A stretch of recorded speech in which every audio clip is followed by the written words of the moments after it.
Hello everyone, good morning. आज हम class 9 maths के चैप्टर 15.2 के क्वेश्चन नंबर 8 और 9 को सॉल्व करेंगे।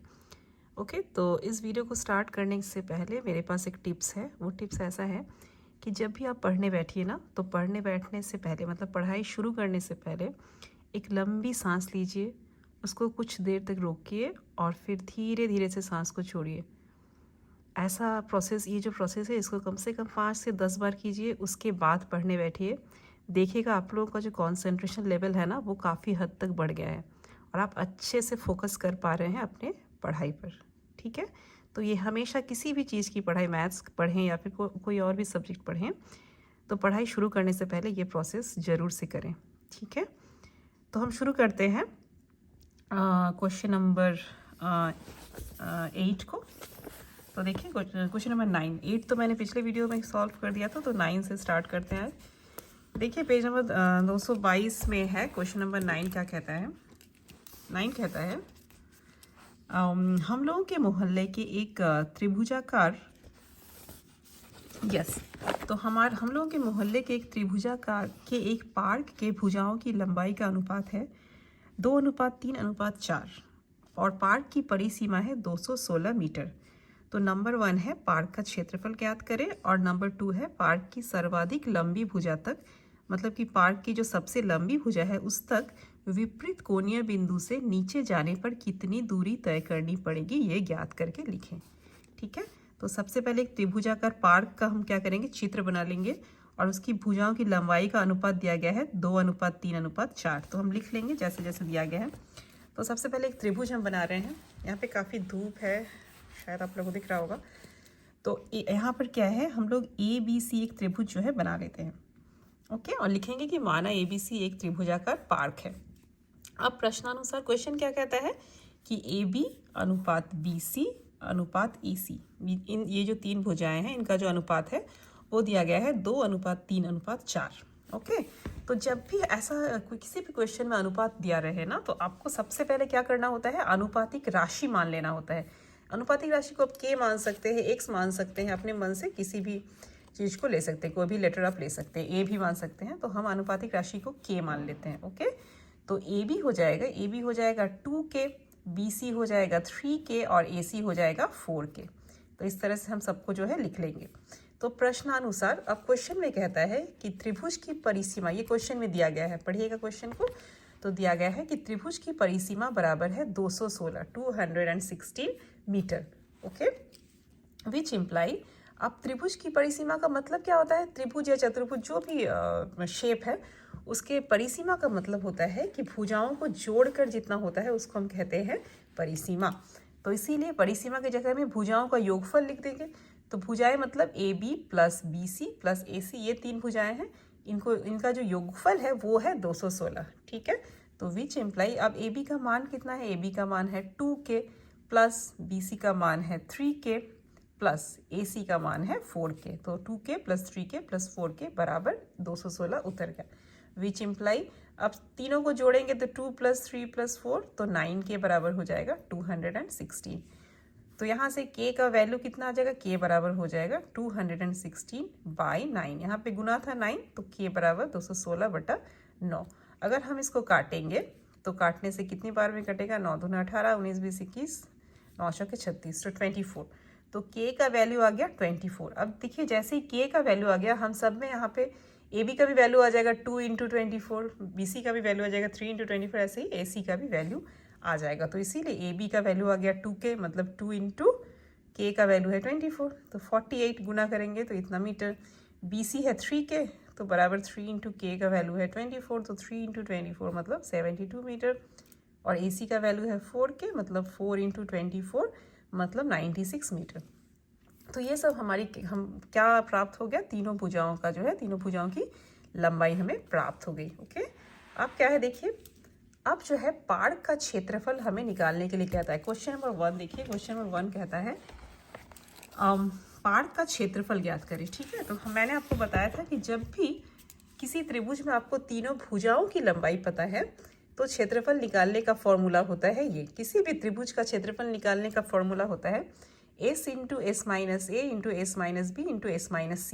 जहाँ पर ए बी और सी क्या है, ए बी और सी है तीनों भुजाओं की लंबाइयाँ, और एस क्या है, एस है अर्ध परिसीमा, मतलब परिसीमा 216 है ना, इस त्रिभुज की परिसीमा 216, तो अर्ध परिसीमा मतलब 216 का आधा, तो 216 बटा 2 करने से जो आएगा वो उसका वो है एस, अर्ध परिसीमा, या इंग्लिश में इसको कहते हैं सेमी पेरीमीटर।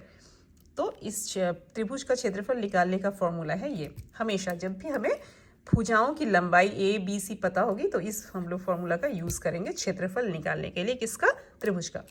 तो बराबर हो जाएगा रूट ओवर, अब एस का वैल्यू हम निकाल लेंगे, तो एस हमारे पास 216 था, तो यहाँ पे रफ कर रहे हैं, ओके, इस जगह में मैं यहाँ पे रफ कर रही हूँ आपको समझाने के लिए। तो एस बराबर हो जाएगा 216 बटा 2, अगर 216 को 2 से भाग करेंगे तो कितना आ जाएगा, 108। तो एस की जगह में देखिए 108 रख दिया, फिर ब्रैकेट दिया, फिर एस की जगह में 108 माइनस ए का वैल्यू कितना है, ए का वैल्यू आ गया है हमारे पास, ए हम लोग ए बी को मानते हैं, तो ए मान लेते हैं कि ए बी जो है वो ए है, किसी भी भुजा को हम मान सकते हैं, राइट, ए बी सी। तो हम लोग 48 यहाँ से शुरू करते हैं, तो 108 माइनस 48 इंटू 108 माइनस 72, और फिर ब्रैकेट दे दिया, फिर 108 108, एस का वैल्यू है 108 माइनस सी का वैल्यू है, ए सी का वैल्यू है 96। तो तीनों भुजाओं की लंबाइयाँ लिख दिया हमने। अब हम क्या करेंगे, बराबर रूट ओवर ऑफ 108 इंटू, अब घटाएंगे तो 108 से 48 करेंगे तो आ जाएगा 60, इंटू अब 108 से 72 करेंगे माइनस तो आ जाएगा 36, इंटू 108 से 96 माइनस करेंगे तो आ जाएगा 12। अब हम लोग को क्या करना है, ये जो चार जो संख्याएं आई हैं चारों को हमको गुणनखंड करना है, मतलब छोटे छोटे संख्याओं में इसको हम लोग को तोड़ देना है, ताकि हम वर्गमूल से बाहर चीज़ों को, संख्याओं को ला सकें। ओके, सब देखिए वर्गमूल के अंदर में है, अब हमको धीरे धीरे जो है इसको सॉल्व करना है, राइट, छोटे से संख्या में इसको बदलना है। तो 108 को अगर हम गुणनखंड करेंगे तो देखिए 2 से अगर कटता है 2 पच्चीस 10, 2 चौके 8, फिर ऐसे करके 2 इंटू 2 दूने 4, 2 से 14, ऐसे करके हम यहाँ हमारे पास कितना आ जाएगा 2 इंटू 2 इंटू 3 इंटू 3 इंटू 3, तो 2 है और 3 तो 3, तो हम यहाँ पे लिख लेंगे 2 इंटू 2 इंटू 3 इंटू 3 इंटू 3। ये हो गया 108 के लिए। अब हम 60 को भी गुणनखंड करेंगे, तो 60 का गुणनखंड भी कितना आ जाएगा, 60 का गुणनखंड आ जाएगा 2 इंटू 2 इंटू 3 इंटू 3, तो हम यहाँ पे लिख देंगे 2 इंटू 2 इंटू 3 इंटू 3। अच्छा, यहाँ पे मैंने 60 का लिखा है, उसके बाद हमारे पास क्या 2 इंटू 3 इंटू 5, ये हो जाएगा 60, तो 2 इंटू 2 इंटू 3 इंटू 5, ये 60 के लिए आ गया। अब 36 के लिए करेंगे तो 36 को भी गुणनखंड करेंगे तो कितना आ जाएगा 2 इंटू 2 इंटू 3 इंटू 3। उसके बाद 12 को गुणनखंड करेंगे तो 12 को देखिए 2 दूने 4, 4 थी 12, तो यहाँ पे आ जाएगा 12 का गुणनखंड 2 इंटू 2 इंटू 3। तो सबको हमने गुणनखंड करके लिख दिया। अब हम काउंट करेंगे, ठीक है, तो देखिए दो कितने सारे 2 हैं हमारे पास, देखिए 1 2 3 4 5 6 7 8, तो 8 2 है हमारे पास। तो 8 का आधा कितना होता है 4, तो 4 2 हमारे जो है वर्गमूल के बाहर आ जाएगा, तो 1 2 3 4 2 को हमने वर्गमूल के बाहर कर दिया, इंटू अब फिर से काउंट कीजिए 3 कितना है, तो 3 है 1 2 3 4 5 6 7, 7 3 है, तो 7 में चूंकि ये ऑड नंबर है तो क्या करेंगे, ऑड नंबर है तो 6 3 जो है उसका आधा होता है 3, तो इसलिए 3 निकल गया, तो 3 निकल गए, और एक 3 जो है वो अंदर रह गया, क्योंकि इसका जोड़ा नहीं मिला। जैसे देखिए इस 3 का पेयर मिल गया तो एक 3 निकल गया, फिर इस 3 का भी पेयर मिल गया, ये दोनों मिलके दोनों में से एक निकल गया, फिर इस 3 का भी पेयर मिल गया तो दोनों में से एक बाहर निकल गया, लेकिन इसका कोई पेयर नहीं है, तो ये कहाँ क्या होगा, ये अंदर ही रह जाएगा वर्गमूल के अंदर में। अब 5 का पेयर ढूंढिए, देखिए 5 कितने सारे हैं, 5 का कोई पेयर ही नहीं है, तो वो भी अंदर रह जाएगा, तो इसलिए रूट के अंदर रह गया 3 इंटू 5, और ये सारे बाहर निकल गए। अब इन सबको गुना करेंगे हम, 2 को 2 से, फिर ऐसे करके सबको गुना करने से आ जाएगा 432, और रूट में रह जाएगा 3 5 से 15। तो ये हमारा आ गया पार्क का क्षेत्रफल या त्रिभुज का क्षेत्रफल, इतना वर्ग मीटर, ठीक है। तो ये हमारा पहले नंबर क्वेश्चन का आंसर हो गया, 9 का क्वेश्चन नंबर 1 का आंसर। अब हम बढ़ते हैं 9 के क्वेश्चन नंबर 2 की तरफ। तो देखिए क्वेश्चन नंबर 2 है, पार्क की सर्वाधिक लंबी भुजा तक विपरीत कोणीय बिंदु से नीचे जाने पर कितनी दूरी तय करनी पड़ेगी, ज्ञात कर लिखें। ओके, तो हम क्या करेंगे, माना त्रिभुज का आधार तथा बीडी त्रिभुज की ऊंचाई। अब देखिए इस क्वेश्चन का मतलब क्या है, इस क्वेश्चन का मतलब है, कहता है कि पार्क की जो सबसे लंबी भुजा है, देखिए तो यहाँ पे सबसे लंबी भुजा कौन सी हमारी आई है, हमारी आई है सबसे लंबी भुजा AC 96 है ना। तो हम AC जो है ये सबसे लंबी भुजा है। तो क्वेश्चन कहता है कि सबसे लंबी भुजा से विपरीत कोणीय बिंदु तक आने में, ठीक है, नीचे से कितनी दूरी तय करनी पड़ेगी। तो देखिए यहाँ से यहाँ तक आने में कितनी दूरी तय करनी पड़ेगी वो हमें निकालना है। तो इसका मतलब क्या है, ये अगर इस पे लंब हो तो इसका मतलब है ये जो है इस त्रिभुज की ऊंचाई है। अगर हम इसको आधार मान ले AC को और ये भुजा इस पे लंब है, BD जो रेखा है वो लंब है, इसका मतलब क्या हो जाए, BD इस त्रिभुज की ऊंचाई है और AC जो है इस त्रिभुज का आधार है। तो हम क्या करेंगे, देखिए अब हम जानते हैं कि त्रिभुज के क्षेत्रफल का और एक फॉर्मूला क्या होता है, 1/2 गुने आधार गुना ऊंचाई। ये फॉर्मूला हम कब यूज करते हैं, जब हमें आधार और ऊंचाई का जो है वैल्यू पता होता है या निकालना होता है। तो ये फॉर्मूला हम लिखेंगे 1/2 गुना आधार गुना ऊंचाई बराबर त्रिभुज का क्षेत्रफल, विच इम्प्लाई 1/2 गुना। अब हम आधार को किसको मान रहे हैं, देखिए यहाँ पे आधार हम मान रहे हैं AC को। तो AC का लेंथ कितना है, AC है 96 मीटर। तो इसीलिए 1/2 गुना आधार की जगह में 96 और ऊंचाई है BD। दिखाया है मैंने चित्र में आपको कि आधार है, this one is Aadhaar and this is ऊंचाई, तो BD। तो ऊंचाई की जगह में हम BD लिखेंगे और बराबर, और त्रिभुज का क्षेत्रफल अभी क्वेश्चन नंबर 1 में 9 का 1 नंबर, ये तो 2 नंबर है ना, तो 1 नंबर में हमारे पास कितना है क्षेत्रफल, 432√15। इतना क्षेत्रफल, इसलिए इसकी जगह में ये हम लिख देंगे, विच इम्प्लाई। अब हम क्या करेंगे, BD का वैल्यू हमको निकालने बोला है, तो BD बराबर हो जाएगा 432√15 इंटू ये 1/2 है तो 2 उधर चला जाएगा तो गुना में 2 हो जाएगा, बटा ये देखिए 96 इंटू में है तो इधर आएगा तो बटे में चला जाएगा। अब हम इसको काटेंगे तो 2 से ये कट जाएगा 48 बार में, और 48 से अगर 432 को भाग करेंगे तो ये कट जाएगा 9 बार में, तो 9√15। तो BD का वैल्यू आ गया 9√15। तो अतः पार्क की सर्वाधिक लंबी भुजा तक विपरीत कोणीय बिंदु से नीचे जाने पर 9√15 मीटर की दूरी तय करनी होगी, आंसर। तो ये हो गया क्वेश्चन नंबर 9। अब देखिए मैंने क्या किया था कि इस वीडियो में सबसे पहले 9 को सॉल्व करके आपको दिखा दिया, बट क्वेश्चन नंबर 8 भी मुझे करना था जो कि इस पेज में है, मैंने इसको स्किप किया। तो अब मैं 9 के बाद 8 को भी बता देती हूँ कि इस क्वेश्चन नंबर 8 में क्या होगा। तो इस वीडियो में मैं 2 क्वेश्चन को सॉल्व कर रही हूँ, एक है क्वेश्चन नंबर 8 और दूसरा है क्वेश्चन नंबर 9। तो देखिए क्वेश्चन नंबर 8 क्या कहता है, एक बार देख लीजिए। 8 कहता है कि पृथा ने एक समानांतर चतुर्भुज बनाया है जिसके विकर्णों की लंबाई 6 सेंटीमीटर और 8 सेंटीमीटर और विकर्णों के बीच में बने कोण का मान 90 डिग्री है। समानांतर भुजाओं की लंबाई लिखें और समानांतर चतुर्भुज का गुण लिखें। ओके, तो देखिए हम क्या करेंगे कि माना ABCD एक समानांतर चतुर्भुज है। जब भी ऐसे कुछ दिया जाए ना तो उसको चित्र बना लेंगे तो हमें थोड़ा जो है समझने में आसानी होती है। तो हम एक चित्र बनाएंगे समानांतर चतुर्भुज की ABC and D। अब क्वेश्चन कहता है कि 2 विकर्ण भी है इसके। विकर्ण मतलब ये देखिए आमने सामने के जो शीर्ष बिंदु है उसको मिलाने से क्या होता है, विकर्ण तैयार होता है।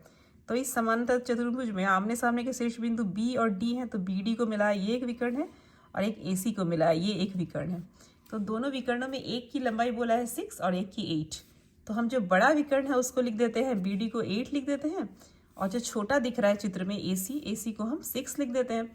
तो AC बराबर 6 सेंटीमीटर, BD बराबर आ गया 8 सेंटीमीटर। ओके, तो BD का लेंथ है 8 सेंटीमीटर। अब देखिए क्या कहता है कि समानांतर चतुर्भुज के विकर्ण एक दूसरे को समद्विभाजित करते हैं। अब हमें पता है ये जो गुण है समानांतर चतुर्भुज का कि एक के विकर्ण, समांतर चतुर्भुज के विकर्ण जो है एक दूसरे को समद्विभाजित करते हैं, मतलब एक दूसरे को समान समान भागों में तोड़ते हैं। तो इसीलिए OB और OD, ये पूरे BD का लेंथ है 8, तो OB और AD का लेंथ कितना हो जाएगा, 4 हो जाएगा। तो इसलिए OB बराबर OD बराबर 8/2 इक्वल टू 8/2 करने से आ जाएगा 4 सेंटीमीटर। एवं OA बराबर OC, OA और OC ये भी समान समान हो जाएंगे। तो इसीलिए OA बराबर OC बराबर, AC का लेंथ था 6 तो 6 का आधा कर देंगे तो 3 सेंटीमीटर, तो ये हो जाएगा 3 सेंटीमीटर। अब देखिए प्रश्न कहता है कि विकर्णों के बीच बने कोण का मान 90 डिग्री है। तो प्रश्न क्या कहता है कि जो विकर्ण है ना, ये 2 विकर्ण, इसके जो बने कोण है ना उनके बीच जो कोण बनता है वो सब 90 का है। तो ये सब 90 के होंगे, ये भी 90 का होगा और ये भी, सारे जो 4 कोण यहाँ बन रहे हैं ना सभी 90 डिग्री के होंगे। ओके, तो इसीलिए कोण AOB हम लिखेंगे कि प्रश्न के अनुसार चूंकि विकर्णों के बीच बने कोण का मान 90 डिग्री है, अतः कोण AOB बराबर कोण BOC। देखिए AOB बराबर BOC बराबर COD बराबर AOD, ये चारों कोणों का मान जो हो जाएगा वो 90 डिग्री है। अब क्या करते हैं, अब त्रिभुज BOC में हम क्या करते हैं, अब हम इस त्रिभुज BOC को लेते हैं, BOC, ठीक है। यहाँ इस त्रिभुज से हम BC का लेंथ निकालेंगे, ओके। तो हम क्या करेंगे, BOC त्रिभुज में क्या करते हैं, BO बराबर 4 सेंटीमीटर। देखिए BO का लेंथ कितना था, OB, तो OB का लेंथ कितना था, देखिए OB या BO का लेंथ कहाँ है, यहाँ पे OB या BO का लेंथ है 4, तो हम लिखेंगे BO बराबर 4, या फिर OB भी लिख सकते हैं यहाँ पे, बराबर 4। और OC का लेंथ कितना था, OC बराबर, यहाँ पे देखिए OC बराबर 3, चित्र से भी देख लीजिए ये OC जो है वो 3 है, ओके। तो अब कर्ण BC, तो इस त्रिभुज में देखिए ये जो त्रिभुज बन रहा है BOC, इस त्रिभुज में इस समकोण के सामने वाला भुजा कौन सा है, BC है, तो इसीलिए BC जो है कर्ण है इस त्रिभुज का, तो इसीलिए कर्ण BC बराबर, अब कर्ण का फॉर्मूला क्या होता है, कर्ण निकालने का फॉर्मूला होता है समकोण त्रिभुज में लंब स्क्वायर प्लस आधार स्क्वायर का रूट, तो विच इम्प्लाई। अब देखिए इस त्रिभुज में लंब यदि हम इसको माने, किसको, इस BO को अगर हम लंब माने तो आधार कौन सा बन जाएगा, OC बन जाएगा, तो इसलिए लंब स्क्वायर BO का कितना है 4 है, तो लंब की जगह में 4 का स्क्वायर प्लस आधार है OC, तो आधार OC है, OC का लेंथ है 3, तो आधार की जगह में 3 का स्क्वायर बराबर रूट ओवर 4 चौके 16 प्लस 3 3 9, अब 16 प्लस 9 करेंगे तो 25 का रूट करेंगे तो 5 हो जाएगा, ओके। अब हम क्या करेंगे कि अतः BC बराबर 5 सेंटीमीटर, तो हमारे पास क्या आ गया, BC का जो लेंथ है वो आ गया 5 सेंटीमीटर। तो हमें समांतर चतुर्भुज की भुजाएं निकालनी थी, BC का लेंथ हमें निकल गया है। अब हम क्या करेंगे, BC का लेंथ जैसे ही निकला, इसका मतलब हमें चूंकि आमने सामने की भुजाएं बराबर होती है समांतर चतुर्भुज में, तो ये 5 जैसे ही निकला तो ये भी 5 निकल गया। अब बच गया कौन सा, ये दोनों निकालना हमारे पास रह गया, तो हम क्या करेंगे, फिर इस त्रिभुज से इसका लेंथ निकाल लेंगे। अब इसका जैसे ही लेंथ निकालेंगे तो इसका भी निकल जाएगा, क्योंकि आमने सामने की भुजाएं क्या होती है, बराबर होती है समांतर चतुर्भुज में। तो हमें अब इस त्रिभुज से इसका लेंथ जो है निकालना है, तो त्रिभुज हम लोग क्या करते हैं,